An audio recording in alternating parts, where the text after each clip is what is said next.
All right, Justin, we're back again this week with Disney's Earbuds. How are you doing? Doing well, Dave. How are you doing? I am I've been busy trying to get a few things done here and there, but it's been a good kind of busy. We're getting right now as we're recording this, the whole country is dealing with, actually the whole planet is dealing with the coronavirus. And so changing things in how I work. I'm a pastor, so that means a big change. I know that Justin, you as a mathematician, you are also experiencing changes as well, right? Working from home. Yeah, it I is gotta what it say, is. I gotta say, the view out this window is a whole lot better than the view at the office. Oh, I can't even imagine. That must be true every day. So, today we're going to be talking about Disney movies, ones that we like, ones that we haven't seen. But before we do that, we're going to keep up with our new segment that we've been doing. Well, I guess this week it's not new. This will be the third time we've done it. It's called the Would You Rather or This or That. So today I have a Would You Rather for you. Are you ready? Oh, would you rather? I'm set. All right. So, would you rather have a hook for a hand or Dumbo's giant ears? Hook for a hand, hands down. Well, one hand down. Yeah. Would you rather have the evil stepsisters or Rapunzel's mother? Ooh. Oh gosh. I'm gonna go with the evil stepsisters. Evil stepsisters? Yeah. Good thing Disney never talked about what happens to them in the real story, right? Yeah. Yeah. There's no eyeballs getting plucked out here. Yeah. So, would you rather be raised by fairies or raised by wolves? Oh, raised by wolves. Yeah. Okay, so would you rather have Elsa's ice powers or Rapunzel's magic hair? Magic hair. Now remember, you can never get a cut. Magic hair. It gives me a whole lot more hair than I've got right now, so I'm gonna go with magic hair. All right, would you rather have talking furniture or a talking snowman? Talking snowman. Okay. I don't need all this furniture talking to me when I'm trying to get ready to go to work or whatever in the morning. I just don't need that. Giving you their opinions. Yeah. But they cook for you and they clean for you. I'm still going with the snowman. Olaf just gets apparently more philosophical in the second movie. He does get a little bit more philosophical, yes. But yeah, that's a topic for later on, All right, possibly. so would you rather have a fairy godmother or a magic genie? Magic Genie, especially if he's like Genie from Aladdin. I mean, how could you pass that up? Well, if it's which genie? Would you rather have Ron Williams' genie or Will Smith's genie? Rob Williams. Yeah, the '90s just are so true. You can't. I mean, Will. I saw the one. Will Smith did a good job, but yeah, I'd rather it be Yes, Ron. he did. Yeah. So, would you rather be stuck as the Beast or stuck as a llama? Well, I think if I'm going to be raised by wolves, I might as well be stuck as a beast. Okay. Would you rather have Ursula as your mother or Jafar as your father? Gonna go with Ursula. All right. So this is. I don't really have a good justification for that, but I think I'm gonna go with Ursula. Yeah. She could do magic, I guess, and Yeah. Well, and Jafar was just a little too sleazy for me, I guess. I mean, hitting on younger women like that, no, I always gathered it was just a means to an end, not that he actually cared about her. that's true, but still. All right, so this one's tough. What do you would you rather have classic Disney or new Disney?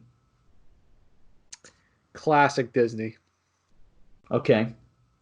So would you rather fly in the Neverland skies like Peter Pan or explore the deep sea with Ariel? Ooh. Uh, I'm gonna explore the deep seas with Ariel. And then finally, would you rather take advice from a talking dragon or take advice from a talking tree? Talking dragon. All Especially right. if Especially if he doesn't do that tongue thing, you know? Well, that's all the would you rathers I have. I think I would rather have Ursula as a mom too. You Yep. poor unfortunate soul. Though I though I think I'd rather have Elsa's ice powers. Yeah, I could see that. You've And also got a full head of hair there, buddy. that's true. That's true. The talking tree, the talking dragon. Can I opt for the third option? If someone said, if I You told didn't people I give was a third talking to a option to tree, me. You don't get a third option. I know. But if you told somebody, well, I was just talking to the tree the other day, they'd look at you like look at you funny. So so moving on, that was good. I like these things. Would you rather? All right. So speaking of classic Disney versus new Disney, what do you think that means when you hear that? What does that mean to you? Classic Disney, I'm thinking to be truly classic Disney, I'm thinking that it's was something that was actually produced while Walt Disney was still around and still involved in Yeah, the project. I tend to think of like the pre-Eisner era Disney. You know, Yeah. like so. There are some things, I mean, there's some things that happened that came out of the 70s that I did appreciate, but not nearly as much as I appreciated the things that Walt himself was behind. So what Walt movies do you think were the best? Oh, wow. Okay. So Let's should we limit it to animation or should we do every Walt movie? let's do every Walt movie because you got to remember animation is actually just I mean that's how he got started. That's how the whole thing got started with animation, but that's actually a small fraction of everything that Disney has done even in the movies. Oh, for sure. I mean in the 40s everything had animation at least in part. But once you got into the 50s, then he started dabbling into live action. Animation became, at that point, something that was done once or twice a year. And sometimes not even that, especially when he moved into the 60s, sometimes not even once or twice a year. So yeah, there's a whole library of things in there that actually have nothing to do with animation, but Yeah. is just chock full of adventure and good storytelling. So, to your question about what I think were some of the best things that were put out in the Walt era, I mean, when it comes to a hybrid film, so we're talking something that combines live action with animation, when it comes to that, definitely Mary Poppins, hands down. I don't think too many people would disagree there. It's widely regarded as the pinnacle of Walt's career. So that one is just a magnificent combination of music, storytelling, good characters, great story. It was just so well done. Um, when you're talking about full on animation, then it gets a little tricky for me, but okay, so it gets very tricky for me. Full on animation during Walt's era. Uh, There's a lot to choose from. there is a lot to choose from, and certainly Snow White was big. It was the first one. Yeah, and well, it proved that full feature animation could be done in the first place. A lot of people said, "Oh, this is going to flop. Nobody's going to go for this," and it ended up being this huge hit.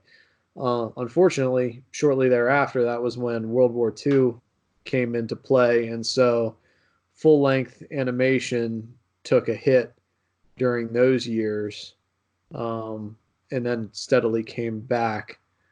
For me, I think I would have to go, and this is just my personal opinion. I have to go with Peter Pan or Cinderella. It's one of those two that really hits home for me that I think of as quintessentially Disney. And I think of Cinderella's glass slipper, and I think of Tinkerbell and Peter Pan and the Darling children flying through the sky.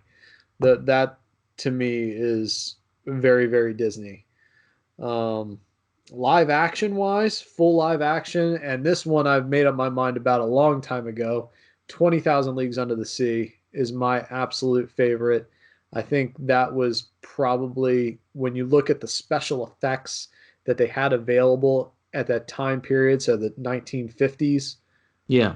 wow. Just wow, bringing to life Jules Verne's 20,000 Leagues Under the Sea, but with a Disney flair to it. And for the record, I have read Jules Verne's 20,000 Leagues Under the Sea, the actual book.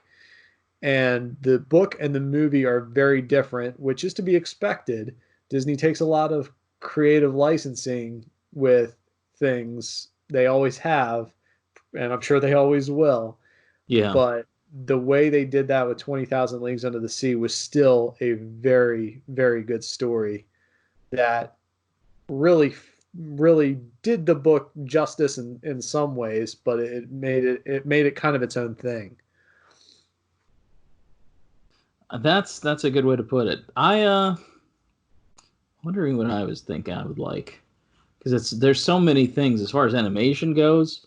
I've been watching, I've seen all of them, but they're just so hard limiting it to his era. I mean, I think this is a fun thing.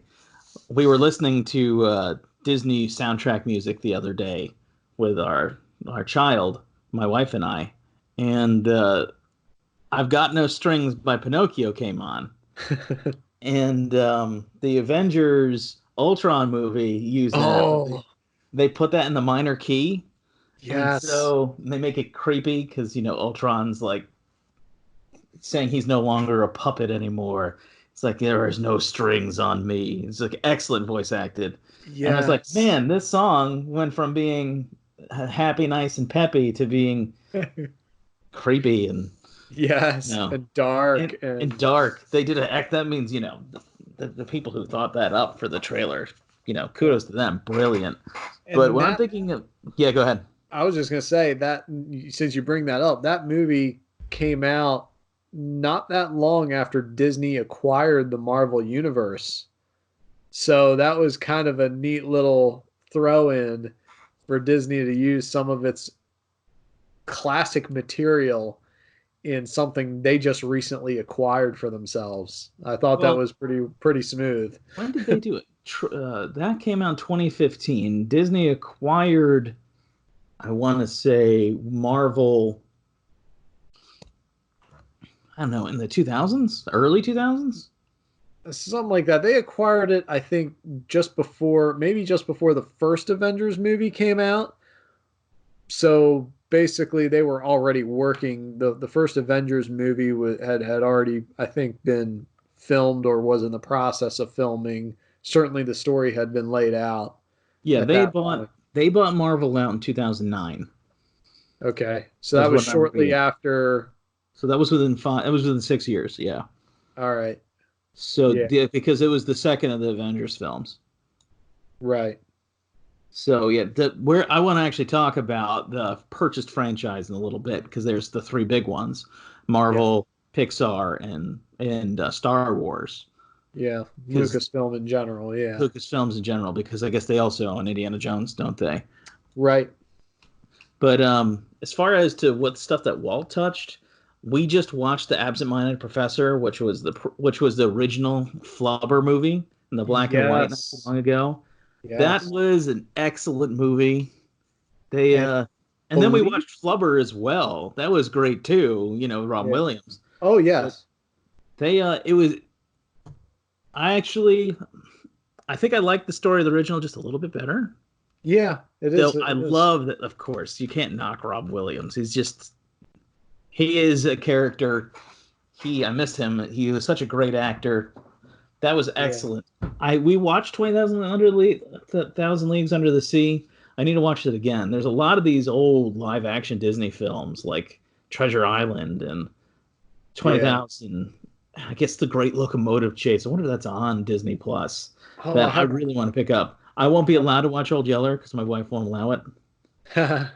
Um, but yeah, there's a lot of good films. Swiss Family Robinson, I want to watch. I haven't read Oh that book yes, that's either. definitely a good one. But as to animated films, I definitely like Cinderella as well. Now that we talked about it, um, now I can't get the scene of Peter Pan out of my head where they're leaving the house. Yeah. Though I need to read those books, and I kind of do like Mary Poppins, but that's because when you know the story and it's iconic. And getting Dick Van Dyke and Julie Andrews. Julie Andrews to play, just they did a great job together. It was Yeah. just so well acted out.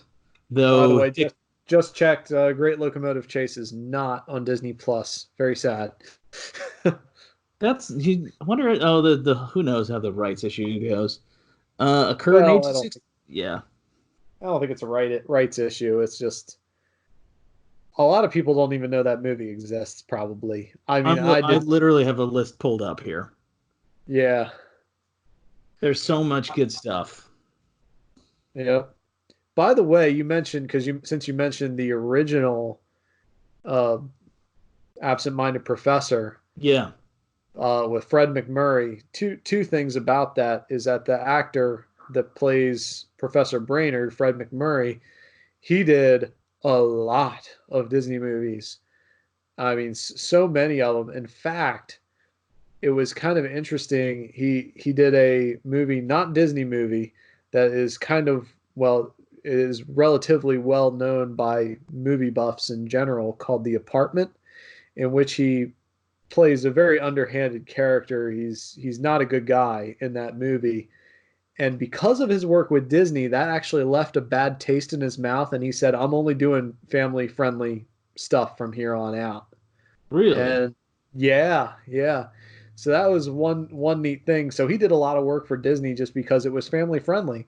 The other thing too about the Absent-Minded Professor is I believe it was one of, if not the very first live action Disney film to have a sequel, The Son of Flubber. Yes, that's right. Yeah. I'm trying to look into it to see. The original flying car was the Model T, Yes. and I thought it was the flying car um in the second Flubber. film in Flubber. I was wondering if that was the car that what that Professor Brainerd drove on the regular. Uh, I'm in, not sure. I want to say it was, but in Flubber with Robin Williams, it was a Thunderbird. is that what Professor Brainerd drove in the first one? No, I don't know. He had the Model T was the flying car. What was the car that he flew in that he drove in regularly? Was that a Before he, Thunderbird? yeah, I don't know. It may have been. I never paid that close attention. Because if that was, that's a good tip of the hat to the original film in that respect. I'll have to look Yeah, into that. I'm probably going to be wrong. That's okay. yeah. But there were so many good classic films. Now, because of how big of a block it is for Disney, what is your favorite? Of course, here we go. What's your favorite princess film? Oh, well, it's funny you should bring that up because one of the things I was going to ask is about movies post Walt Disney's era that you think he would have really been proud of to see his studio come out with. And now that you bring up princess movies, that for me anyway, the answer to that question of what do you think Walt would have been most proud of in the more in the post Walt Disney era, as well as my favorite Disney princess movie, they're one and the same, and that's Beauty and the Beast. I can see that. Yeah, Are you I saying he mean, wouldn't be proud of the Goofy movie? he probably would have enjoyed that one. Definitely, when you look back at the old Goofy cartoons that were put out, the shorts that they put out that were about 10 minutes long or less, they were definitely a lot of fun. So I think he probably would have appreciated the Goofy movie for what it was. But I think when you look at something like Beauty and the Beast, and you consider as well again the time, it was 1990, and they're kind of just dabbling a little bit in computer animation with the ballroom scene in that movie. They just pulled out all the stops with that. The colors are stunning. The Yeah. characters are amazing. It's just such a well done movie, and I really enjoy it. So that one's definitely my favorite of all the Disney princess movies. I'm trying to think, just to answer your question, which ones he'd like. I want to say he'd like Lion King. Yeah. I think he would also have liked Hercules. Okay. And I don't know about the music, though I enjoy the music because it's a classic story. I think he would have liked Tarzan. Okay. Um, and that might be on the edge. I think I think he'd like Aladdin, Uh huh. though I think that some of because you have to think of the day and the era. I'm not Yeah. sure how comfortable he would have been with the Jasmine's midriff showing, but Yeah. I definitely could see that he would have liked Beauty and the Beast. That was a fantastic film. I think he would have liked Fox and the Hound. Yeah. That was decent for its time. Yeah. Yeah, there's a few things I think that he would appreciate Pixar for what it is, Oh, absolutely. Yeah. mostly because of the innovativeness of it. I don't think he'd be against being an innovator himself, where he put animation in live action. I think he would have thought that was fantastic. Yeah. And And the nice thing I'm not about jumping into purposely digital cartoons with Walt. I'm thinking original, you know. But if we went to the digital, that's a whole nother thing, like yeah, CGI. yeah. And the nice thing about Pixar films is that they're they are based on other material like most Disney films are, but a whole lot more loosely. They think a whole lot more outside the box with Pixar films, so it's not as apparent. It seems like a very original story when you watch it, and it's really hard to tell that they based it off of anything. So, I mean, it's a really so well done. I mean, it's so well done that until just recently did I realize that the movie A Bug's Life, Disney Pixar A Bug's Life, Yeah. is actually based off of an old Asian folk story, as I recall, Okay. and that is also the basis for the movie The Magnificent Seven. Huh, okay. Yeah, if you ever see The Magnificent Seven and you watch A Bug's Life, you can actually see a little bit of parallels if you are aware of that fact.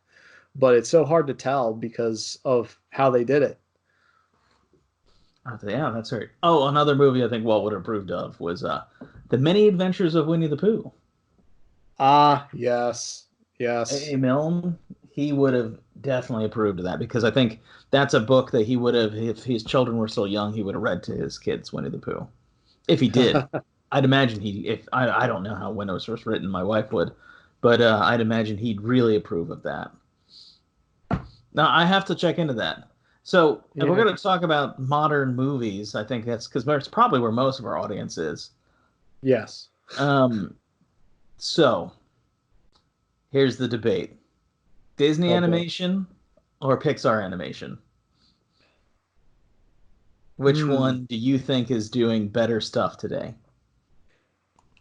This one is a toss up for me, mainly because I like the stories that come out of Pixar, Yeah, but I like the actual animation that comes out of Disney, if that makes any sense. It's I like can see that.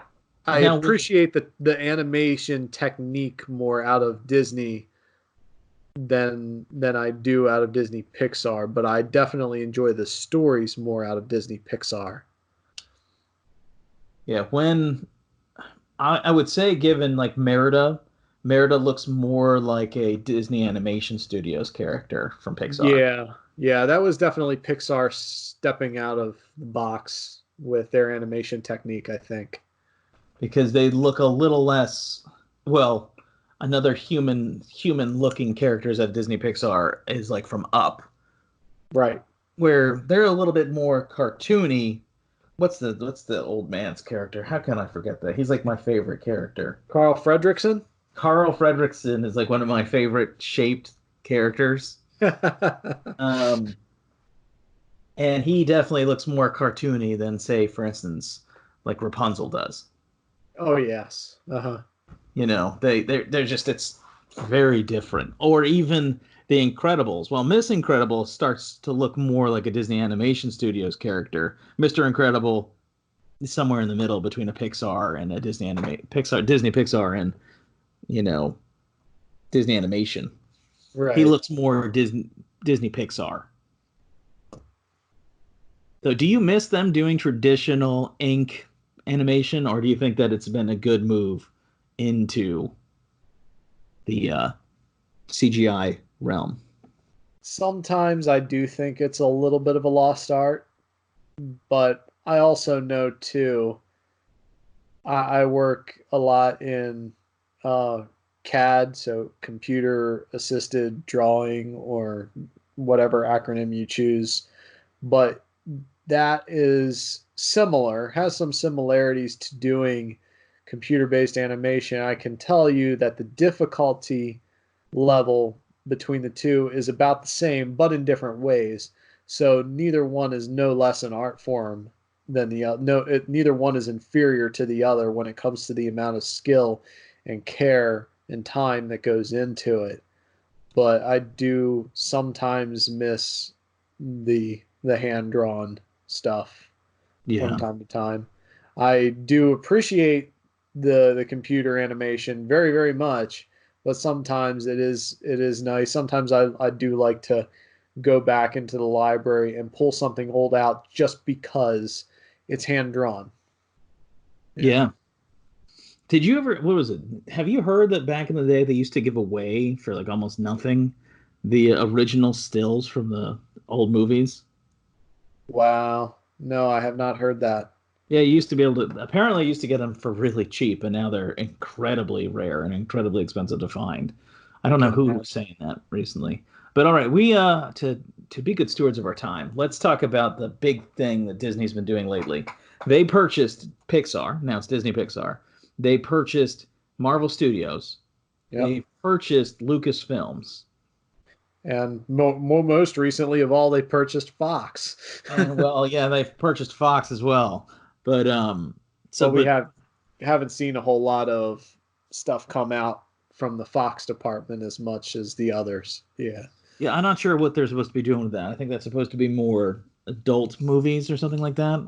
probably. Hard But to say.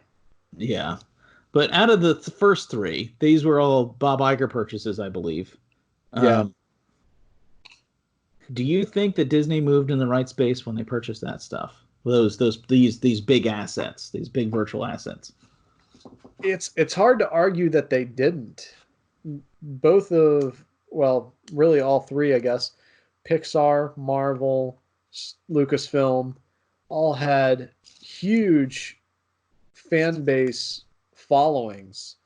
I'd say Pixar probably had a little bit more diverse following than Lucasfilm and Marvel did, but still, when you pull those kinds of things under the same umbrella, you just increase exponentially your fan base as a company, which it's good business. It brings in the cash flow even more.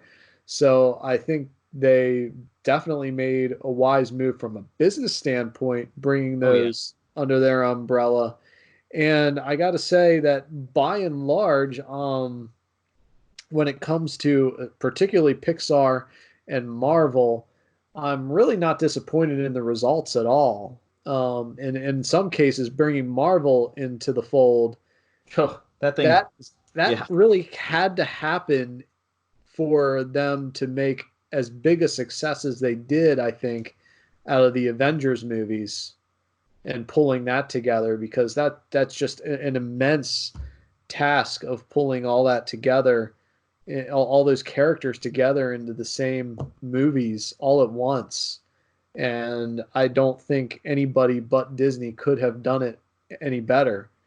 Um, Star Wars, I'm a little mixed on. There are some things I thought they could have done better, and then there are other things I think they've done a fantastic job with as well. So definitely overall good moves. Yeah, when it comes to the to people who don't know, I'm kind of a big comic book guy. Justin can attest to this pretty easily. Most of what I know about the comic books comes from you, Dave. And when they purchased Marvel Entertainment, I was very hesitant. I was very, very hesitant about it because I love comic books. I have since I was little. And I'll say this from my perspective on the movie side, they've done a good job. They've done a very good job. They've weaved in tidbits. They're mostly using like older stories, established stories from a long time ago. And like you'll see in the movies, they'll have Stan Lee. Well, formerly they would have had Stan Lee. He's since passed on. But they were taking most of his stories and a lot of the good classics from the 80s with the rights that they had, because for a while there, they didn't own the X-Men or the Fantastic Four, a bunch of characters because of some decisions Marvel had made a long time ago. They've since been reacquiring quite consistently all these characters and all the rights. But I thought they'd done a really good job. They only paid $4 billion for the whole of the Marvel Entertainment Group. Did you know that? No, I didn't. I'm pretty sure that every single Avengers movie by themselves has crossed the $1 billion mark. Oh, yeah, easily. And since they bought in 2009, it's now 2020. They've owned this thing for 11 years, right? Right. I'm pretty sure that every Marvel product, as well as just the films, have made back that $4 billion purchase and some. I would love to see what, since Walt was a man who was alive during the Second World War, I'd love to see Walt be able to tell Walt, Captain America, yeah, your company's going to own him one day. Oh, I wonder how he would just receive that, you yeah. know? Yeah. He would have been around for a little bit of the Fantastic Four, a little bit of the X-Men, a little bit of Spider-Man, I think. But Captain America was there. He would have been able to see it on the newsstands because his kids were children then. Yeah. I would just love to see, like, what would you do with this character, Walt? And so I think because one thing you could say about Walt was he did love America quite genuinely. He was Yes, a absolutely. very patriotic individual. Yeah. I think that he would be kind of tickled and kind of touched by knowing, like, one day his company would steward that character, Yeah. And so I was worried when they first acquired Marvel. I thought they were going to make it Mickey Mouse. They've done a good job as far as on the films go. There's some questions as to the comic books, on other things that Marvel does. There's good things to be said about that, but they have handled like you were alluding to, the weaving of the stories with some of their hands tied behind their back. Because, for instance, in the Age of Ultron, we were talking about that. Ultron was created by Ant-Man, the man who made Ant-Man, Hank Pym, not by Tony Stark. But Tony Stark, because being played by Robert Downey Jr. Robert Downey Jr., they made him the inventor of Ultron, which was a good spin, a good turn on that. Yeah. And they've taken care of it. Stories that had characters they didn't have the rights to formerly, like the Fantastic Four or the X-Men, which they just acquired by buying out Fox. They were able to turn those stories into really good stories for the movies. And so, as somebody who is a fanboy and does care, I thought they did a good job. Now, you're more you probably know more about the Star Wars, the Lucasfilm side than I do. How do you think of their acquisition of that? The results of the acquisition, I would say I'm mostly pleased. There's some question with the episode 7, 8, 9. I'm not really still. I'm still kind of wrestling with how I feel about those because it doesn't have, in my opinion, the same feel as even episodes 1 through 6, to say nothing of just episodes 4 through 6. Yeah. So, but on other avenues, they've, in my opinion, done a really good job. I love The Mandalorian. I'm kind of hard pressed to find somebody who doesn't love The Mandalorian. Yeah. And I also really I enjoyed Solo, Star Wars Story Solo, but far and away beyond that, I'd say the thing that I am super, super pleased with was Rogue One. I thought that they did a phenomenal job with Rogue One and filling that little bit of the gap between episode 3 and episode 4.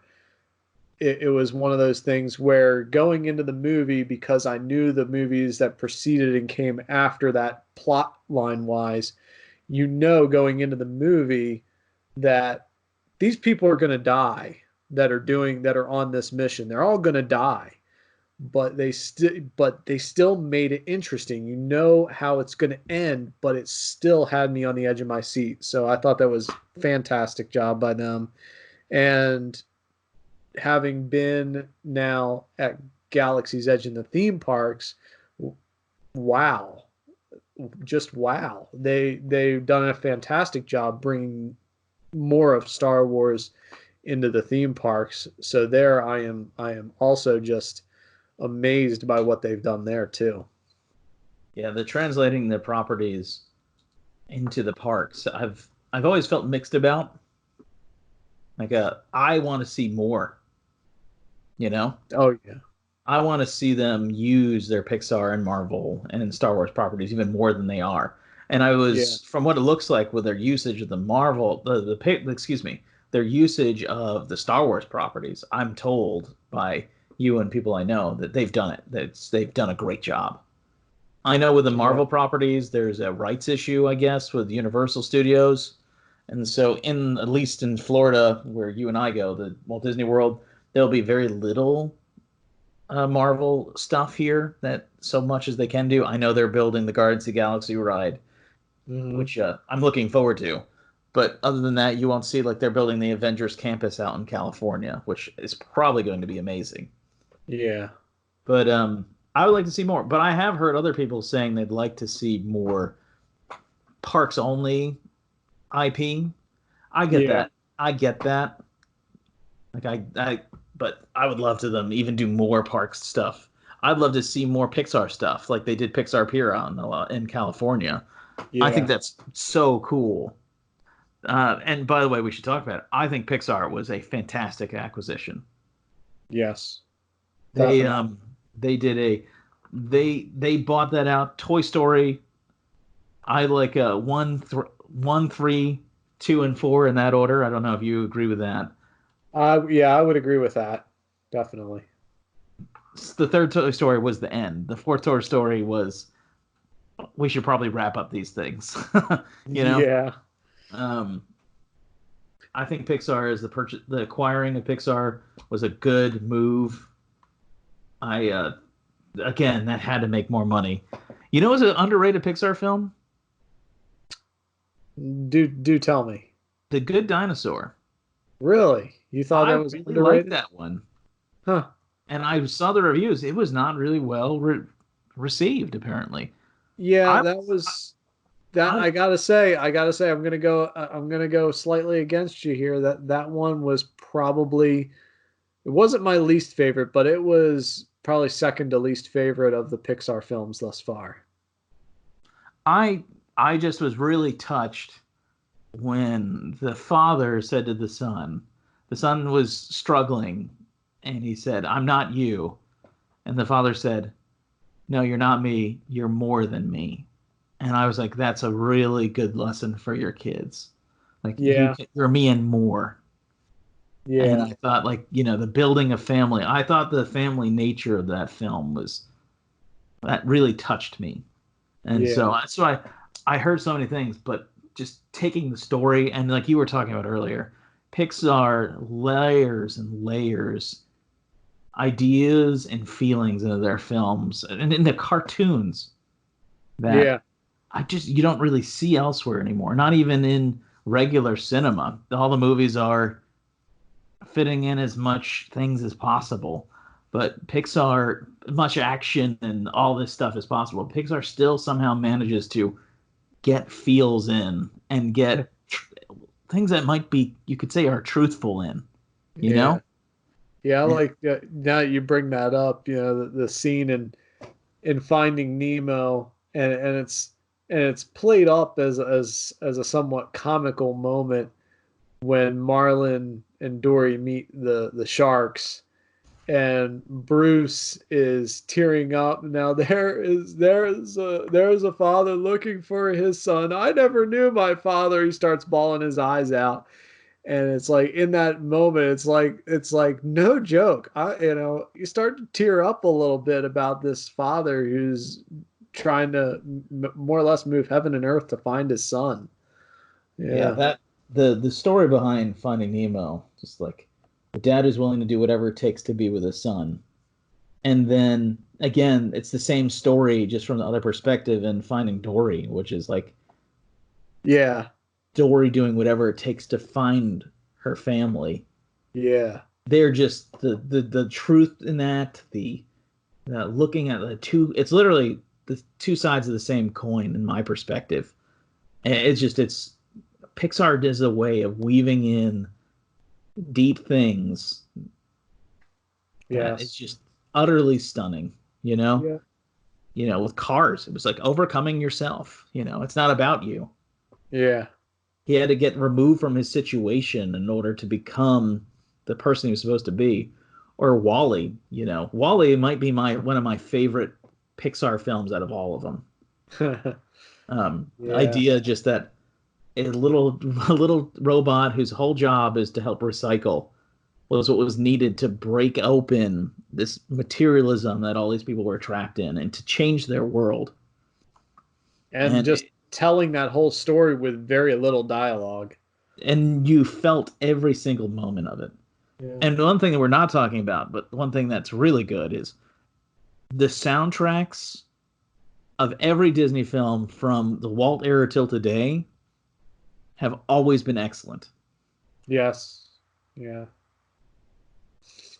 Every single one, whether the film has been had singing in it or didn't, they just absolutely phenomenal. All right. So let's say we wrap this one up. Yeah, we're going a little long because this is something we both care about. So we wrap this one up and come back to our topic on shows in the next episode.